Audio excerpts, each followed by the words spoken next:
এইটা একটা মোমেন্টাম, ঠিক আছে? এটা কি ধরনের মোমেন্টাম? এটা হচ্ছে একটা গ্রোয়িং মোমেন্টাম। এই গ্রোয়িং মোমেন্টামে আপনি কিভাবে ট্রেড নেবেন সেটা আমি আজকে দেখাই দেবো। অর্থাৎ প্রথমত আপনাকে একটা ট্রেন্ড ফলো করতে হবে। ধরেন এটা একটা ডাউন ট্রেন্ড, ঠিক আছে? ডাউন ট্রেন্ড তো এভাবে যায়। এবং এই গ্রোয়িং মোমেন্টামটা হয়েছে এখানে যখন হয়েছে তখন আমরা কিভাবে ট্রেড নেব? এই মোমেন্টামে আপনি যদি ট্রেড নিতে চান তাহলে আপনাকে বুঝতে হবে যে এই যে একটা লেভেল আছে, এইটার উইক পর্যন্ত, এটা হচ্ছে একটা কি লেভেল, ঠিক আছে? হিডেন কি লেভেল। এই হিডেন লেভেলের মধ্যে আপনি ট্রেড নেবেন কিভাবে জানেন? এইখানে যখন ক্যান্ডেলটা ওপেন হবে, ওপেন হয়ে যখন উপরে যাবে, গিয়ে এরকম টাচ করে নিচে চলে আসবে, তখন আপনি ডাউনের ট্রেড নেবেন। তখন দেখবেন যে এটা ছোট হলেও একটা রেড ক্যান্ডেল হবে। তো আজকে আমরা এই স্ট্র্যাটেজিটাই মাস্টার করবো, অর্থাৎ এই স্ট্র্যাটেজি ফলো করে ট্রেড নেওয়ার চেষ্টা করবো।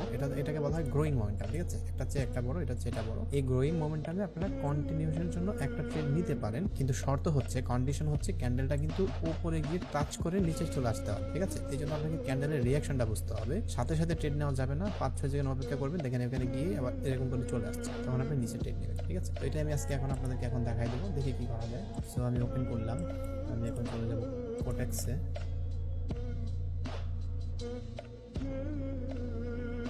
কোটেক্সে হ্যাঁ, আমরা ওটিসিতে ট্রেড করবো। এখন বাজে রাত প্রায় 11টা। আমি তো 2টা সেশন করি, একটা হচ্ছে 1টা থেকে 3টা, আর একটা হচ্ছে সন্ধ্যা 7:30টা থেকে 10টা, কোনো দিন 11টা। আর ওটিসিতে ট্রেড করলে 11টার বাইরেও যায়। এর মানে না যে 2 ঘন্টা আমি ট্রেড নিই, না, এই 2 ঘন্টার ভেতরে আমি ট্রেড নিই, 15 মিনিট, 10 মিনিট, আধা ঘন্টা, এরকম, ঠিক আছে? আচ্ছা, সো দেখি আমরা গ্রোয়িং মোমেন্টাম পাই কিনা, যেন আপনাদের হেল্প হয়, ঠিক আছে? যেমন এইখানে দেখেন একটু শুরুতে একটা গ্রোয়িং মোমেন্টাম চোখে পড়ে গিয়েছে। তো এটার চেয়ে এটা বড়, এটার চেয়ে এটা বড়, ঠিক আছে? এটা কিন্তু হেলদি ক্যান্ডেল হয়ে একটা মোমেন্টাম হয়েছে। পরবর্তীতে এখানে সাপোর্ট থাকা সত্ত্বেও এখানে কিন্তু একটা রেড ক্যান্ডেল হয়ে গেছে। This is the power of momentum. এখন এখানে অনেকে বলতে পারেন যে স্যার এখানে তো অনেকগুলো ক্যান্ডেল, 1টা 2টা 3টা 4টা 5টা 6টা 7টা, তো আমরা কোনটাকে মোমেন্টাম ধরবো? আপনি শেষের গুলোকে মোমেন্টাম ধরবেন, ঠিক আছে? যেমন এই শেষেরটা এখন মোমেন্টাম, কিন্তু আমরা যখন এই ক্যান্ডেলের ট্রেড করবো তখন আমাদের মোমেন্টাম ছিল এই 3টা, মনে রাখবেন। এই 3টা অনেক হেলদি এবং স্ট্রংলি নিচে নেমেছে, তাই আমরা এই ক্যান্ডেলের ট্রেড করবো।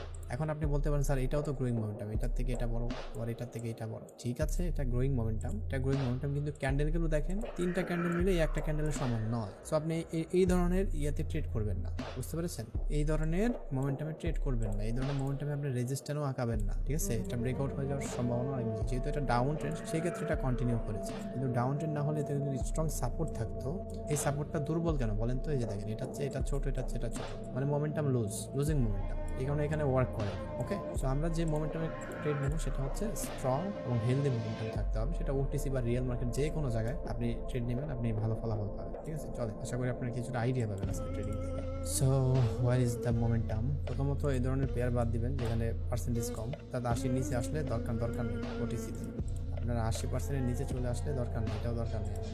আমরা দেখেন এখান থেকে ভাইয়াররা এন্ট্রি নিয়েছে, কিন্তু এখান থেকে দেখেছেন প্রথমে কিন্তু ভাইয়ার যে মোমেন্টাম ছিল সেটা ছিল লুজিং মোমেন্টাম। পরবর্তীতে 2টা রেড ক্যান্ডেল এসেছে, পরে এখান থেকে কিন্তু আবার গ্রোয়িং মোমেন্টাম শুরু হয়েছে, কিন্তু এইখানে ভাইয়াররা ফুল প্রেশার দিয়ে দিয়েছে, বুঝতে পেরেছেন? আপনারা আরেকটা জিনিস খেয়াল রাখবেন, এখানে যদি ছোট্ট করে একটা উইক থাকতো, এরকম একটু রিজেকশন থাকলে কিন্তু আবার এটা গ্রিন ক্যান্ডেল হতো। যেহেতু রিজেকশন নেই, তাই সেলাররা এখান থেকে প্রেশার দিয়ে একটু রেড বানিয়ে ফেলছে, কিন্তু এই যে এখানে রাউন্ড নাম্বারটা দেখতে পাচ্ছেন 50, এটাকে তারা ব্রেক করতে পারেনি, কারণ এই যে একটা গ্রোয়িং মোমেন্টাম, এটার প্রেশার অনেক বেশি। যদিও এখানে শেষমেশ সেলার চলে এসেছে, কিন্তু পারেনি, টিকতে পারেনি, ঠিক আছে? এখানে আপনি একটা মাল্টি কিনে উইন, তো এটা হচ্ছে গ্রোয়িং মোমেন্টামের আপনার প্রেশার বা পাওয়ার, বুঝতে পেরেছেন? মার্কেটটা এখান থেকে গ্রোয়িং মোমেন্টামের প্রেশারে উপরে চলে গিয়েছে। ওকে, যেহেতু এখানে 00 একটা রাউন্ড নাম্বার ছিল, সেক্ষেত্রে সেলার এন্ট্রি নিয়েছে। এগুলো কিন্তু খেয়াল রাখতে হয়, না হলে কিন্তু আপনি ট্রেডিংয়ে শাইন করতে পারবেন। যেমন এখানে আপনি এখন কি করবেন? এই যে রাউন্ড নাম্বার থেকে ফিরে এসেছে আবার স্ট্রং একটা রাউন্ড নাম্বার, আর ওভারঅল মার্কেট কিন্তু এটা একটা গজামিল মার্কেট আর কি। এখান থেকে মার্কেট ডাউন ট্রেন্ড চলতেছে এভাবে, তো এখানে আমরা একটা ডাউনের ট্রেড নিতে পারি, কিন্তু আমরা ট্রেড নেবো না, আমরা তো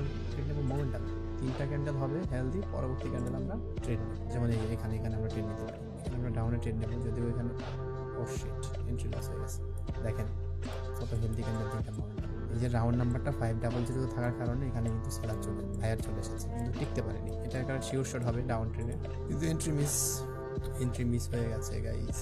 এর পরেরটাতে নিতে পারি, এখানে আরেকটা রয়েছে, এটা রাউন্ড নাম্বার রয়েছে 50, সেটা যদি ব্রেকআউট করে আমরা ডাউনে চলে যাবো। সেম জায়গায় ক্লোজ দিয়েছে, দেখেছেন? মার্কেটে এই ক্যান্ডেলটা গ্রিন হবে, বাট আমাদের টার্গেট হচ্ছে এইখানে। যেমন আমরা এখানে যদি এইখানে আসার সাথে সাথে যদি আমরা ট্রেড নিতাম, এটা গ্রিন হলে আমাদের সমস্যা নেই, আমরা উইন হতাম, বুঝতে পারছেন? That is the power of, কি বলে এটাকে, মোমেন্টাম।